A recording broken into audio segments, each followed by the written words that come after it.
असलामुअलैकुम की हाल है सज्जनों तो मित्रों तो बेलियो मैं शर्मा पट्टी तो तुसी वेख रहे हो शर्मा पट्टी ऑफिशियल। अच्छा सज्जनों तो मित्रों बेलियो अज फिर असी अपने डेरे ते हैं। सज्जनों तो मित्रों बेलियो अज आ दिन है 14 फरवरी वैलेंटाइन डे। मैं दसना चाहता सी कि वैलेंटाइन डे की हुंदा, मतलब लोकी इनू क्यों मनाते हैं।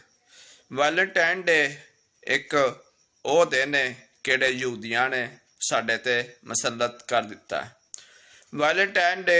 वैलेंटाइन डे एक यहूदियां दा बंदा हुंदा सी। वैलेंटाइन साइंस मतलब यहूदियां दा एक बंदा हुंदा सी ते उनदी वजह तो शुरू होया। मतलब वो किसी बादशाह दी कुड़ी दे नाल प्यार करन लग पिया सी ते ओ बादशाह की किहड़ी फौज हुंदी सी, बादशाह की फौज दे मतलब किहड़े मुंडे सी उन्हां दे नाल ब्याह कर छड़दा सी, किसी कुड़ी दा ब्याह कर छड़दा सी, मतलब बादशाह नूं दस्से बगैर उनदा ब्याह कर छड़दा सी। ते उनदी वजह तो बादशाह उंदे तो बड़ा गुस्से हुंदा सी ते उहनूं मारदा मुरदा भी सी।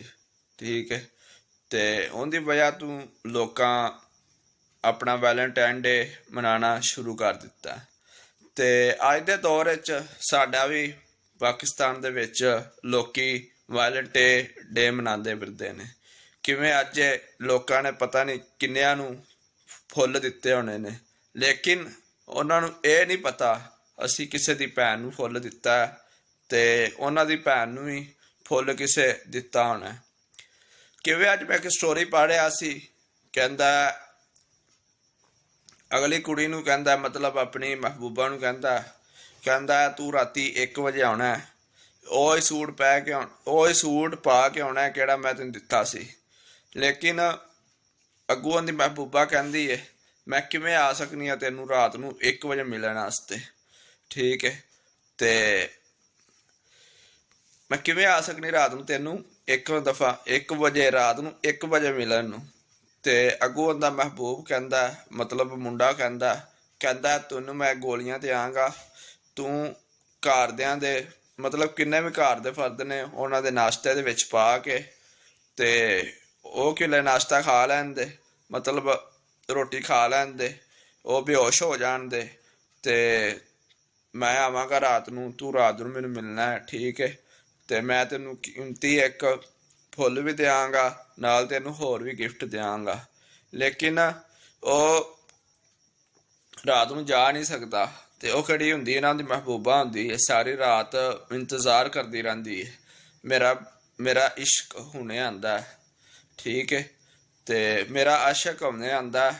ठीक है, ते किदों रात गुजरदी है, सुबह हो जाती है, सुबह 8 बजदे ने उनकी अख खुलती है ते कॉल करदा फोन ते कहंदी है कुड़ी उहनूं पुछदी कहंदी आया नहीं, कहंदा मैं बस नाश्ता किया है ते मैं सौ गया सी, उस तो बाद मैनूं हुण सुबह जाग आई है। ते ओह कहंदे पए सी उहनूं भी किसे उहदे घरदियां ने उहदी भैन नूं भी किसे दित्ती होनी है दवाई नशे वाली, उन्हां दे खाने दे विच उन्हां मिला दित्ती होनी है ते उहनूं भी जाग नहीं आई। ठीक है, तो वह कहते ना जैसा करोगे वैसा भरोगे।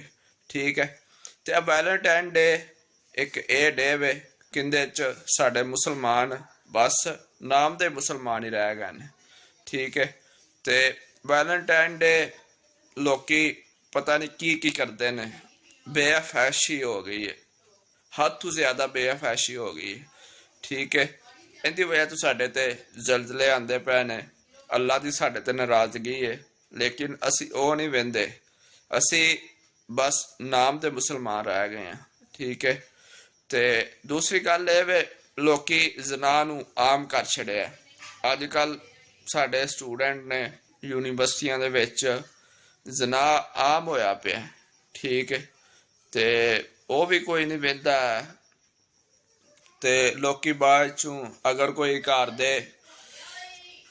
दे मना करन उन्हां नूं ते ओह भज के शादी कर लेंदे ने। ओह खुदा दा वास्ता जे निकाह नूं आम करो ते ज़ना नूं रोको ताकि तुसी एक इस्लामी जमहूरिया पाकिस्तान दे मुल्क दे विच रह जे। क्योंकि साडा सलामी मुल्क है। ठीक है, तो सलाम दे अपने सलाम की कदर करो।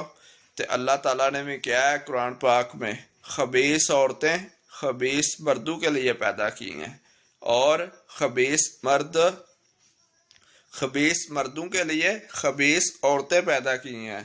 और इसी तरह पकीज़ा मर्द पकीज़ा औरतों के लिए पैदा किए हैं। अल कुरान कह रहा है, अल्लाह ताला कुरान में कह रहे हैं। इसलिए सानू भी चाहिए असी वैलेंटाइन डे केड़ा इनू छड़ना चाहिए। वैलेंटाइन डे असी अलहमदुलिल्लाह मुसलमान हाँ, साडा इहदे नाल कोई तलक नहीं है। लेकिन साडी केड़ी अज दी वाम है, यूथ है, मतलब साडी नौजवान नस्ल है ना केड़ी, वो बड़े बुरे कम्मां च पै गई है। वो अज भी वैलेंटाइन डे मनाती फिरदी है। तो लेकिन उन्होंने ये नहीं पता होना वैलेंटाइन डे मैं तो किसी ने फुल दे दिता है, लेकिन अगू भी किसी नाल फुल आ गया होना है। तो कहते ना पंजाबी की कहावत है, जैसा करोगे वैसा करोगे। ठीक है, अल्लाह ताला अगे सानू दुआ करनी चाहिए है, अल्लाह ताला सानू अपने सलाम दी पैवरी करन दी तौफीक अता फरमाए। पाकिस्तान जिंदाबाद। अच्छा यार, मेरे चैनल सब्सक्राइब भी करया करो, लाइक भी करया करो, तो शेयर भी कर दिया करो।